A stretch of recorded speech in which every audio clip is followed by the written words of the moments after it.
Welcome back to Rishid's kitchen. Let's make veg ரொட்டி கொத்து. ஒரு கப் சோயா மீட் இதில் நான் தண்ணியில் ஊற வச்செடுத்து அதில் உப்பு மிளகாத்தூள் சேர்த்து பொரிச்செடுத்துருக்கேன்.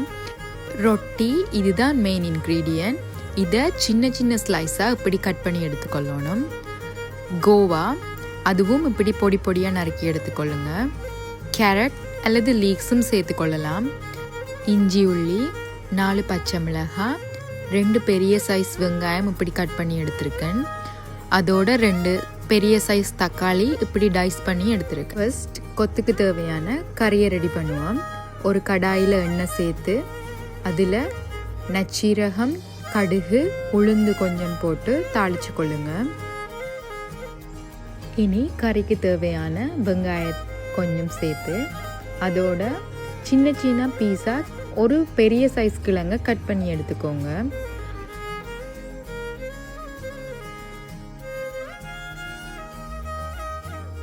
அந்த கிழங்கையும் இனி இதோட சேர்த்து ஆட் பண்ணி கொள்ளலாம். இதோட சிறிதளவு இஞ்சி உள்ளியும் சேர்த்து கொள்ளுங்க. இனி ஸ்பைசஸ் ஆட் பண்ணலாம்.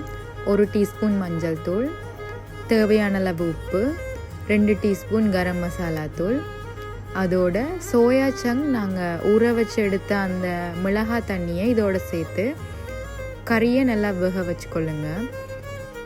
கறி கொதித்து கிழங்கு நல்லா அவிஞ்சோன்னே இந்த கறியை எடுத்து தனியாக வச்சுட்டு இனி நாங்கள் கொத்து செய்ய ஸ்டார்ட் பண்ணலாம்.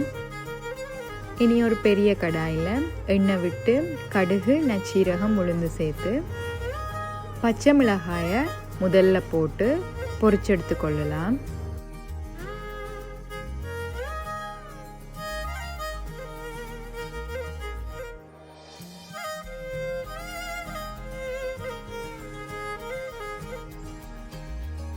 இப்படி பச்சை மிளகாய் நல்லா பொரிஞ்சு வரைக்க நாங்கள் கட் பண்ணி வச்ச வெங்காயத்தையும் சேர்த்து நல்லா பொரிச்சு எடுத்துக்கொள்ளலாம்.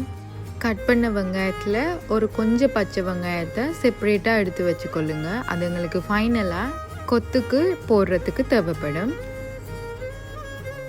இனி வெங்காயம் மிளகாய் வதங்கி வரைக்க இதோட நாங்கள் வெஜிடபிள்ஸை ஆட் பண்ணி கொள்ளலாம். ஃபர்ஸ்ட் இதில் நான் கட் பண்ணி வச்ச கோவாவை போடுறேன். கோவாவை தனியாக கொஞ்ச நேரம் வதக்கி எடுத்துக்கொள்ளுங்க. அதுக்கு பிறகு நாங்கள் ஸ்க்ரேப் பண்ணி வச்ச கேரட் இஞ்சி உள்ளி மிக்ஸ் பண்ணி வெஜிடபிள்ஸ் நல்லா வேகும் வரையும் கொஞ்சம் டைம் விடலாம். நாங்கள் கோவாக்கு பதிலாக லீக்ஸ் கூட ஆட் பண்ணி கொள்ளலாம். நான் இன்றைக்கி கோவா தான் போட்டிருக்கேன், லீக்ஸ் மிக்ஸ் பண்ணல. அது மட்டும் இல்லாமல் நீங்கள் பெரிய மிளகாய் கூட ஆட் பண்ணி கொள்ளலாம். உங்களோட வசதியை பொறுத்து உங்கள்கிட்ட என்ன வெஜிடபிள் இருக்கோ அதை போட்டு நீங்கள் செய்தீங்கன்னா சரி. இப்போ வெஜிடபிள்ஸ் நல்லா வதங்கி வந்துட்டு இதோட நான் சோயா சாஸ் கொஞ்சம் மிக்ஸ் பண்ணுறேன். ஸோ கொத்து கொஞ்சம் க்ரீமியாக இருக்கிற மாதிரி ஒரு லுக் இருக்கும், அதோட ஸ்பைசியாகவும் இருக்கும். இனி ஸ்பைசஸ் ஆட் பண்ணணும். 2 மேசக்கரண்டி வெட்டுத்தூள் போட்டிருக்கேன், 1 கரண்டி கரம் மசாலா தூள் போடுறேன், 2 பிஞ்ச் மஞ்சள் தூள், தேவையான அளவு உப்பு சேர்த்து நல்லா தாளித்து எடுத்துக்கொள்ளுங்க.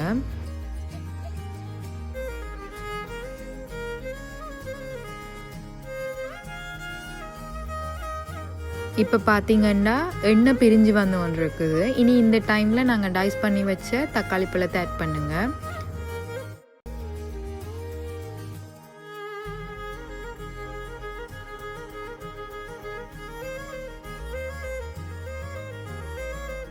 இப்போ தக்காளி பழம் எல்லாம் மிக்ஸ் ஆகி நல்லா வெந்து வந்துட்டுது.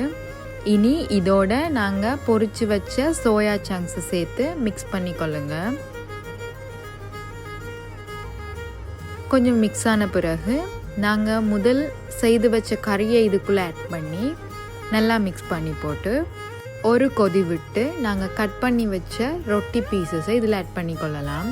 இதே நீங்கள் செய்து முடிய ஒரு பீஸ் இல்லாட்டி 2 பீஸ் சீஸ் போட்டிங்கன்னு சொல்லி சொன்னால் சீஸ் கொத்தாவும் நீங்கள் இதை யூஸ் பண்ணி கொள்ளலாம்.